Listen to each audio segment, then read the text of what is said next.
శ్రీమాత్రే నమ. జై గురు దత్తాత్రేయ నమ. ఈ వీడియోలో మనం ఏప్రిల్ 2వ తారీఖు నుంచి మే 11వ తారీఖు మధ్యన కుజగ్రహం మేషరాశిలో సంచరిస్తున్న సమయంలో ఎటువంటి ప్రభావాలు కనబడతాయి అనే పరిశీలనలో మనకి ఏప్రిల్ 2వ తారీఖున శని భగవానుడు మీనరాశిలో ప్రవేశించి అక్కడ ఉన్నటువంటి శని భగవానుడితో కలియడం జరుగుతూ ఉంటుంది. ఇది ఒక విధంగా మంచి కాంబినేషన్ కాదు. శని భగవానుడు కుజగ్రహంతో కలిసినప్పుడు వృత్తిపరమైనటువంటి ఇబ్బందులు జాతకుడికి ఏర్పడుతుంటాయి. అదే శని భగవానుడు కేతుగ్రహంతో కలిసిన ఉద్యోగంలో మార్పు కానీ ఉద్యోగం పోవటం కానీ జరుగుతూ ఉంటాయి.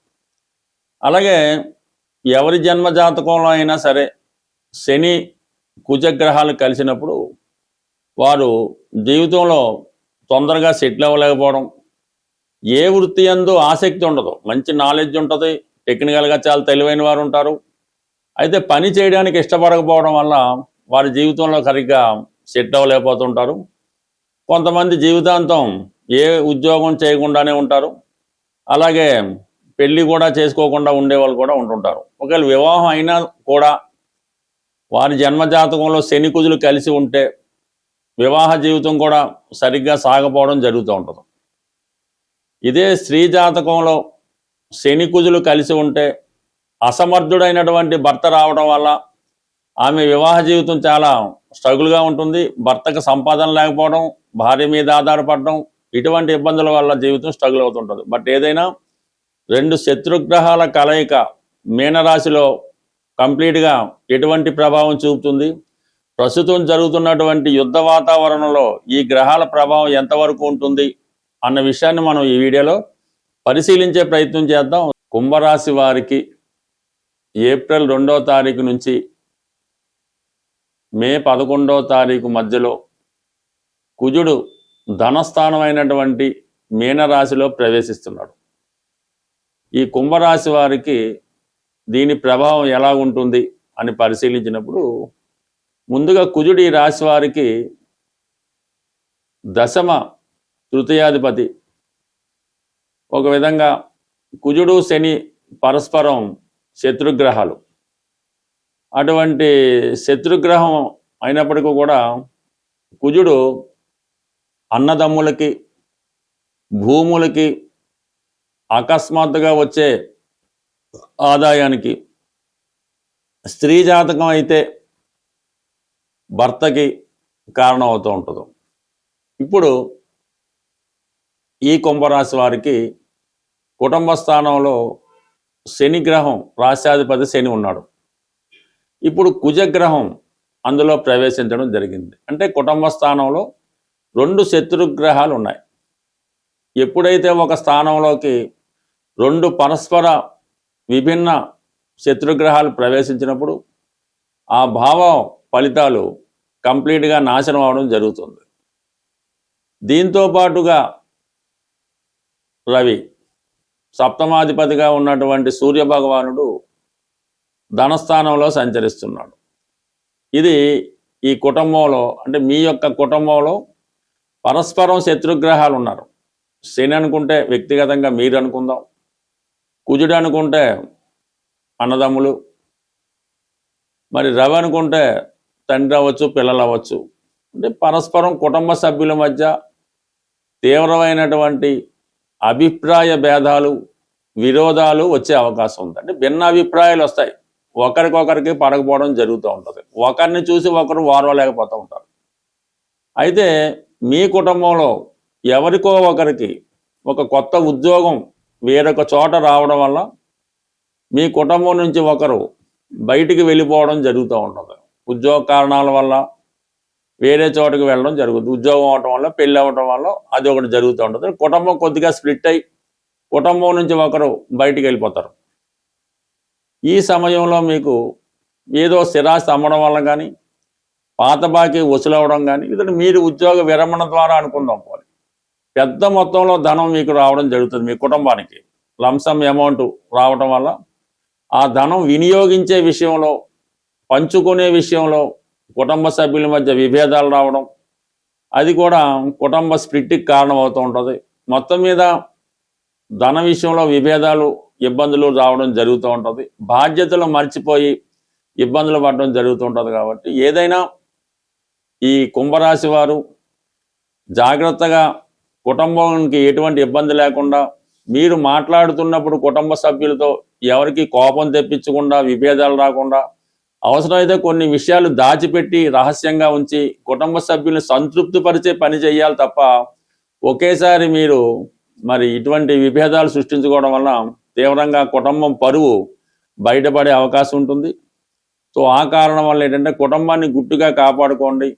ఎంత మంచి జరిగినా చెడు జరిగినా అది మీలోనే దాచుకుంటే మంచిది తప్ప ఈ కుటుంబం విడిపోవడం వల్ల, ఇబ్బంది పడడం వల్ల అది ఫ్యూచర్లో అనేక సమస్యలకు కారణమయ్యే అవకాశం ఉంది. కాబట్టి ఈ కుటుంబ విషయాల్లో, ఆర్థిక విషయాల్లో చాలా జాగ్రత్తగా వ్యవహరించండి. కుటుంబ గౌరవాన్ని కాపాడుకునే ప్రయత్నం చేయండి. ప్రస్తుతం ఈ కుజ శని గ్రహాల కలయిక ఏదన్నా ఇప్పుడున్నటువంటి జరుగుతున్నటువంటి యుద్ధ వాతావరణం అవనవండి, ఈ పెట్రోలు, గ్యాసు, నిత్యావసరాలు వస్తువులు ధరలు పెరగడానికి ఈ గ్రహాల కలయిక కొంతవరకు కారణం అవుతూ ఉంటుంది.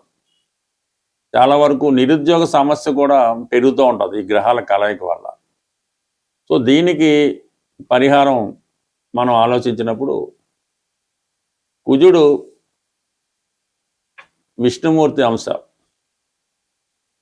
శని భగవానుడు ఈశ్వర అంశ. అంటే అంతా ఒకటే, కానీ జస్ట్ క్లారిటీ కోసం చెప్తున్నాం, అందరూ ఒకటే.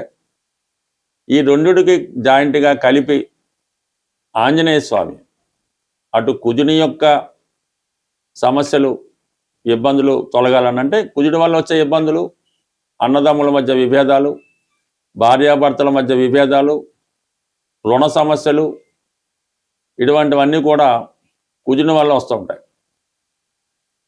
దానికి పరిహారానికి ఆంజనేయ స్వామి. నిరుద్యోగ సమస్యకి శనివారం నాడు రెగ్యులర్గా హనుమాన్ని పూజించుకుంటుంటే అవి నిరుద్యోగ సమస్య సాల్వ్ అవుతుంది. రుణ బాధలు, అన్నదమ్ముల గొడవలు, భార్యాభర్తల విభేదాలు, పెళ్లి సంబంధించిన సమస్యలు ఉంటే మంగళవారం రోజు ఆంజనేయ స్వామిని ఆరాధించడం వల్ల ఈ సమస్యలు సాల్వ్ అవుతాయి. శని భగవానుడు కూడా మరి రెండు గ్రహాలకి ఆంజనేయ స్వామి కాబట్టి శని యొక్క ఇబ్బందుల నుంచి మనం బయటపడాలంటే శనివారం రోజు నియమంగా ఉండి ఆంజనేయ స్వామిని ఆరాధించుకోవాలి. అంటే ఇప్పుడు జాయింట్గా మనం ఈ సమస్య నుంచి బయటపడాలంటే ఆంజనేయ స్వామి వారిని శనివారం రోజు చక్కగా అభిషేకం చేయించి వడమాల సమర్పించడం వల్ల మనకి కంప్లీట్గా ఈ సమస్య పరిష్కారం అవుతుంది. మీకు ఏ సమస్య అవనవండి, కనీసం ఒక వారం అనేది చేసినందుకు మాత్రమే సరిపోదు. కనీసం 8 వారాలు చేయడం వల్ల ఈ విధంగా రెగ్యులర్గా ఆంజనేయ స్వామి వారికి అభిషేకం, వడమాల సమర్పించడం, ఆ రోజు మనం చాలా నియమనిష్టలతో ఉండడం, 3 సార్లు 3 పూట్ల హనుమాన్ చాలీసా పారాయణ చేయడం వల్ల తొందరగా స్వామి యొక్క అనుగ్రహం పొందడం జరుగుతూ ఉంటుంది. అయితే ఈ 2 గ్రహాలు మీనరాశిలో కలుసుకున్నాయి కాబట్టి మీనరాశి అయినటువంటి అధిపతి గురువు కూడా మనం శాంతి చేయవలసి ఉంటుంది, పరిహారం చేయవలసి ఉంటుంది. గురువుకి సింపుల్గా పరిహారం ఏంటంటే గురువు ఆరాధన, దత్తాత్రేయుడు, షిరిడి సాయిబాబా వారు, రాఘవేంద్ర స్వామి, మీకు విద్య నేర్పిన గురువు, లేదంటే మీకు జన్మనిచ్చిన మీ తల్లిదండ్రులు, వీళ్ళని పూజించడం వల్ల గురువు మీకు ప్రసన్నుడు అవ్వడం జరుగుతూ ఉంటుంది. ఈ సమయంలో మీరు మరీ ఇబ్బందులతో ఉంటే మీ తల్లిదండ్రులకు కానీ మీ గురువుకు కానీ చక్కగా వాళ్ళని సత్కరించి ఒక మంచి వారికి ఇష్టమైనటువంటి వస్త్రాలు బహుమతిగా ఇవ్వడం వల్ల కంప్లీట్గా మీరు ఈ సమస్య నుంచి పరిష్కారం. సమస్య ఉన్నా లేకపోయినా కంప్లీట్గా గురుగ్రహ అనుగ్రహం కోసం దత్తాత్రేయుని ఆరాధించడం వల్ల, దత్తాత్రేయుని క్షేత్రాలు పిఠాపురం అవ్వచ్చు, షిరిడి అవ్వచ్చు, గాన్గాపూర్ అవ్వచ్చు, ఏదో ఒక దత్తక్షేత్రాన్ని దర్శించవచ్చు. లేదా మీ గురువు యొక్క గృహమే దత్తక్షేత్రం అవుతుంది. లేదంటే ఒక గోశాల కూడా మీకు దత్తక్షేత్రంతో సమానం అవుతుంది. అటువంటి వాళ్ళని సందర్శించి అక్కడ కొద్దిసేపు మీరు విశ్రాంతిగా ధ్యానం చేస్తూ కూర్చుంటే మీకు ఆ పాజిటివ్ హీలింగ్ అయి అన్ని గ్రహాలు మీకు వశం అవడం జరుగుతూ ఉంటుంది. మనం గ్రహాలతో పరిచయం పెంచుకొని వాటిని ఆరాధిస్తూ ఉంటే గ్రహాలు మనతో మాట్లాడి అవి ఏం చేయాలో అవే చెప్తూ ఉంటాయి. స్వస్తి.